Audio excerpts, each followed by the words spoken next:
கோவை நகர் பகுதி மற்றும் புறநகர் பகுதிகளில் இன்று காலை 8 மணிக்கு மேலாக பனிமூட்டம் நிலவியது. இதன் காரணமாக வாகன ஓட்டிகள் சிரமத்திற்குள்ளாகினர். கோவை மாவட்டத்தின் பல்வேறு பகுதிகளில் கடந்த சில தினங்களாக வெயிலின் தாக்கம் அதிகமாக இருந்து வருகிறது.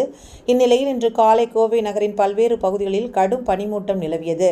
குறிப்பாக அவிநாசி சாலை, திருச்சி சாலை உள்ளிட்ட பகுதிகளில் நிலவிய பனிமூட்டம் காரணமாக குளிர்ச்சியான இதமான சூழல் நிலவியது.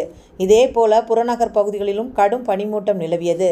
சோமனூர், கருமத்தம்பட்டி, கனியூர் உள்ளிட்ட பகுதிகளில் கடும் பனிமூட்டம் நிலவிய நிலையில் தேசிய நெடுஞ்சாலையில் வாகனங்கள் முகப்பு விளக்குகளை எரிய விட்டபடி சென்றன.